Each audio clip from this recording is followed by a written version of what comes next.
تقریباً یہ 3 سال پہلے مجھے یہ آئیڈیا آیا کہ میں ٹھیروں سے مختلف گملے بناؤں، مختلف جانور کے مجسمے بناؤں، پرندے بناؤں، کافی چیزیں میں نے ٹھیروں سے. یہ مطلب یہ ٹھیر خراب تھے، ہم لوگ اس کو جلاتے تھے. تو میرے ایک بھائی عتیق اللہ اس کا نام ہے، اس نے کہا تھا یار ہم لوگ اس کو جلاتے ہیں، ہمارا وجہ سے جو ہے نا ماحول خراب ہوتا ہے، کیوں نہ ہم لوگ اس کو ایک نیا انداز دے، ایک نیا ترتیب دے. میرا نام صدیق اللہ ہے، میرا تعلق پشین کلی سمزی سے ہے.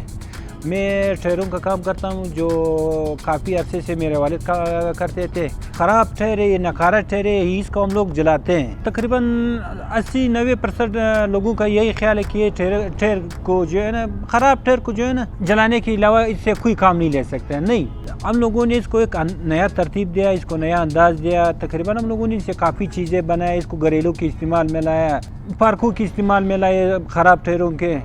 اس سے بہت چیزیں ہم لوگوں نے بنائے، ان سے بہت سے کام ہم لوگوں نے کیا. مثال کے طور پر جانوروں کا ٹپے بنایا، بچوں کا سوئمنگ پول بنایا، بچوں کے لیے جھولے بنائے، ان سے بچوں کے لیے کھلونے بنائے، ان سے فانوس ہو گیا، ٹیبل ہو گیا، چیئرز ہو گیا، کرسیاں وغیرہ ہو گیا، بیڈ ہو گیا.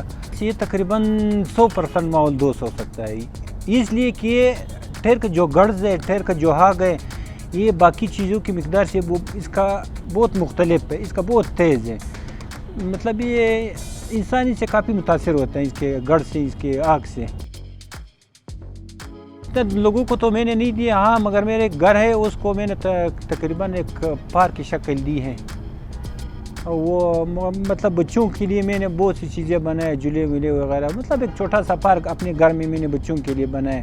ایسے تو میرے پاس کوئی نہ پارک والا آیا، نہ ایسے اسٹریٹ والا آیا کہ میرے پاس بنا ہوا اسٹریٹ میں ہم لوگوں نے لگانا ہے. مطلب یہ ٹھیروں سے جو ہے نا اسٹریٹ کے لیے، ہر جگہ کے لیے کافی ہر چیز بنا سکتے ہیں.